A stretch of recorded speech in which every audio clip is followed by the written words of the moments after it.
Praise the Lord. கர்த்தர் நல்லவர். கர்த்தருடைய பரிசுத்த நாமம் மகிமைப்படுவதாக. மீண்டும் உங்களை இந்த காலை வேளையில் சந்திப்பதில் மகிழ்ச்சி அடைகிறேன். எனக்கு அன்பான தேவனுடைய பிள்ளைகளே, கர்த்தருடைய வார்த்தை இன்றைக்கு நம்மோடு கூட இடைபடுவதாக. நாம் தொடர்ச்சியாக போராட வேண்டிய விஷயங்களை குறித்து நம்ம தியானம் பண்ணி கொண்டிருக்கிறோம். கர்த்தர் நம்மோடு கூட பேசி கொண்டிருக்கிறார். பிரியமானவர்களே, நாம் போராட வேண்டிய காரியங்கள், ஆவிக்குரிய காரியங்கள் அநேகம் இருக்கிறது. நாம் அதை விட்டுட்டு எதுலேயோ அதிக கவனம் செலுத்தி நம்ம போராடி கொண்டிருக்கிறோம். இங்கே நாம் போராட வேண்டிய காரியங்களை நம்ம தியானித்து கொண்டு வருகிறோம். நாம் பாவத்துக்கு விரோதமாக போராடணும், விசுவாசத்துக்காக போராடணும், ஜெபத்தில் போராடணும் அப்படின்னு நம்ம பல காரியங்களை கற்றுக்கொண்டு வருகிறோம். இன்னும் சில காரியங்களை நம்ம அறிந்து கொள்ள போகிறோம். இன்றைக்கி ஒரு காரியத்தை நான் உங்களுக்கு சொல்லிக் கொடுக்க விரும்புகிறேன். கர்த்தர் உங்களோடு பேசுவாராக.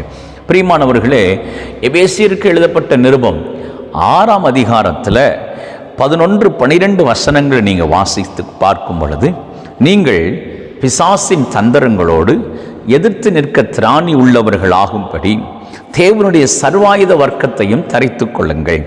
ஏனெனில் மாம்சத்தோடும் இரத்தத்தோடும் அல்ல, துரைத்தனங்களோடும் அதிகாரங்களோடும் இப்பிரபஞ்சத்தின் அந்தகார லோகாதிபதிகளோடும் வானமண்டலத்தில் உள்ள பொல்லாத ஆவிகளின் சேனைகளோடும் நமக்கு போராட்டம் உண்டு.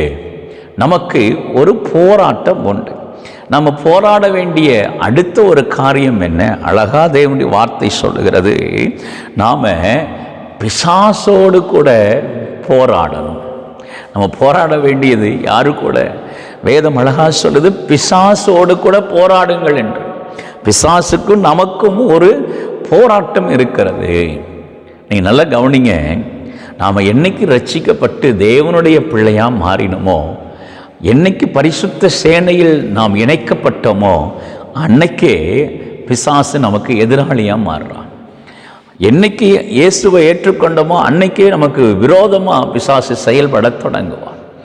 அவனோடு கூட நமக்கு போராட்டம் இருந்து கொண்டே இருக்கும். பிசாசு கொண்டு வருகிற போராட்டங்களோடு கூட நம்ம போராடித்தான் ஆகணும்னு கர்த்தருடைய வார்த்தை இருக்கிறது. நீங்கள் நல்லா கவனிங்க. நம்ம பிசாசுக்கு விரோதமாக போராட வேண்டியது ரொம்ப அவசியம். கவனிங்க, சில நேரங்களில் நமக்கு சில பிரச்சனைகள் தொடர்ச்சியாய் வரும், சில காரியங்கள் தொடர்ச்சியாய் வரும். நல்லா கூர்ந்து கவனித்து பார்ப்போன்னா அதுக்கு பின்னாடி ஒரு ஆவி இருந்து போராடுறதை நம்ம பார்க்க முடியும். சில மனிதர்கள் பாருங்கள், நமக்கு விரோதமாக வந்துக்கிட்டே இருப்பாங்க, ஏதாவது ஒன்று பேசிக்கிட்டே இருப்பாங்க, ஏதாவது ஒன்று செஞ்சுக்கிட்டே இருப்பாங்க. நீங்கள் நல்லா கூர்ந்து கவனித்து பார்த்தீங்கன்னா அவர்களை தூண்டிவிடத்தக்கதாக பின்னாடி ஒரு ஆவி போராடுறதை நம்ம பார்க்க முடியும். அப்போது நம்ம இங்கே நம்ம செய்ய வேண்டிய விஷயம் என்ன? நமக்கு முன்னாடி நிற்கிற மனுஷனை அல்ல, அந்த மனுஷனுக்குள்ளே இருந்து கிரியை செய்கிற ஆவிக்கு விரோதமாக தான் நம்ம போராடுறோம்.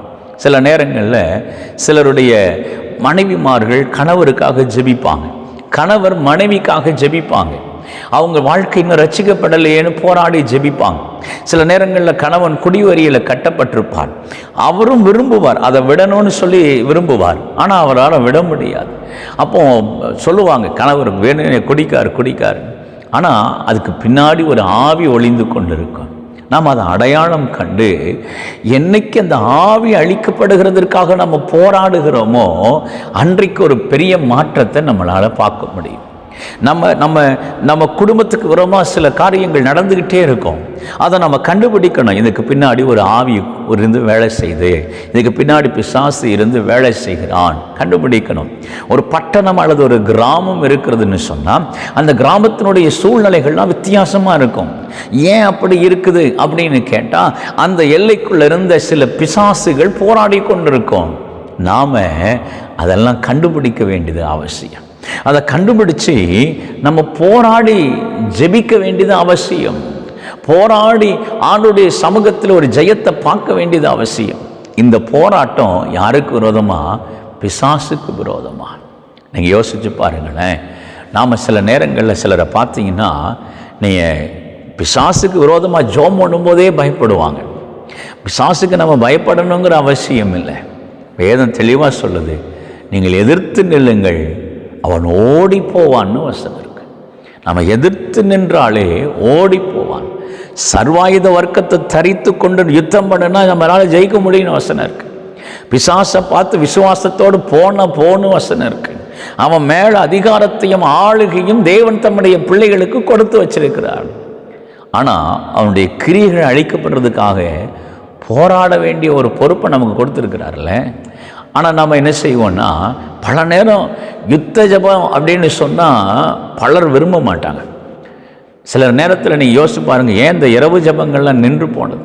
இரவில் போராடி ஜபிச்சோம்ல, ஆண்டுடைய சமூகத்தை இந்த கிரியை அழிக்கப்படணும், அந்த கிரியை அழிக்கப்படணும்னு சொல்லி ஜோம் பண்ணோம். அந்த ஜபத்தில் செஞ்சதுனால எங்கள் வீட்டுக்குள்ளே அந்த கிரியெல்லாம் வருதுன்னு சிலர் அப்படியே ஏதோ சொன்ன காரியத்தை வச்சு சிலர் ஜெபிக்கிறதுக்கு பயப்படுவாங்க.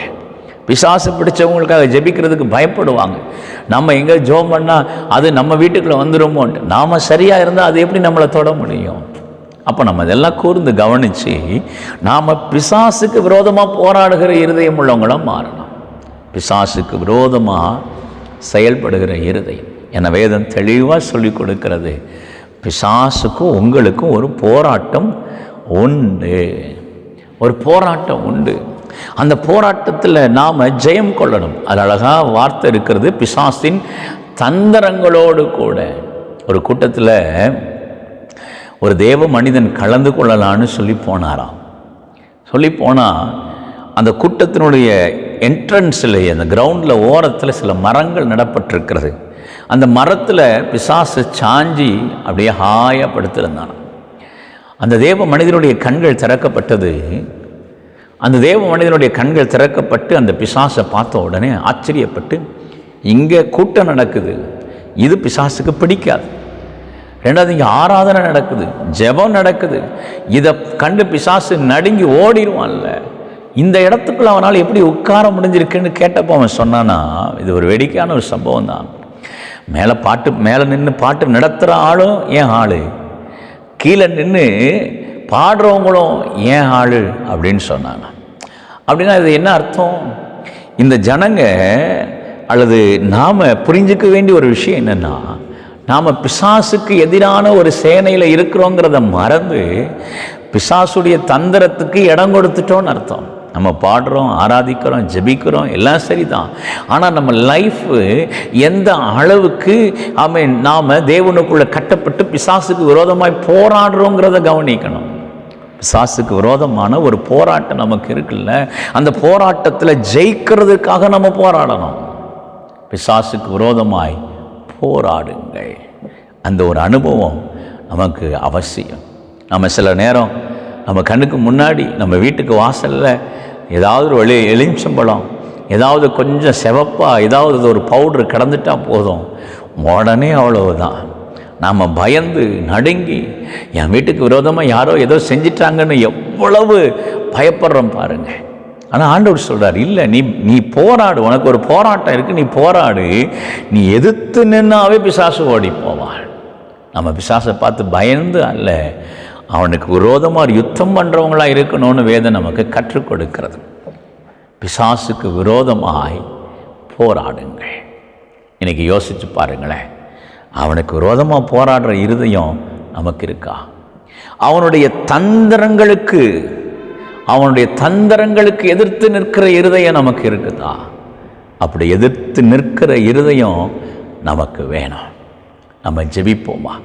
பிசாசுடைய தந்திரங்களை அடையாளம் கண்டு அவன் நமக்கு விரோதமாய் கொண்டு வருகிற சில காரியங்களை கண்டு மேற்கொள்ளுகிற பலனை கர்த்தர் நமக்கு தரணும்னு சொல்லி ஜெபிக்க போகிறோம்.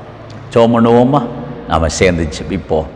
எங்கள் அன்பின் பரலோக பிதாவே, இயேசுவின் நாமத்தில் நாங்கள் இணைந்து ஜெபிக்கிறோம். நாங்கள் ஒருமனப்பட்டு ஜெபிக்கிறோம். பிசாசுடைய தந்திரங்களை அறிந்து ஜெபிக்க கர்த்தர் எங்களுக்கு கிருபை தருவீராக. ஆண்டவரே, யாரெல்லாம் அப்படி வேணும், அந்த போராட்டம் நமக்கு வேணும்னு சொல்லி கேட்குறாங்களோ, ஆண்டவர் கிருபை தருவீராகன்னு சொல்லி ஜெபிக்கிறோம். இந்த போராட்டத்தில் ஜெயம் கொள்ள கர்த்தர் கிருபை தருவீராக. கர்த்தர் நடத்துங்க. இயேசுவின் நாமத்தில் ஜெபிக்கிறோம் தூய பிதாவே, ஆமென். கர்த்தர் உங்களை ஆசீர்வதிப்பாராக. நமக்கு இருக்கிற போராட்டங்களில் நம்ம போராடுவோம். கர்த்தர் பெரிய காரியங்களை செய்வார். God bless you. Amen.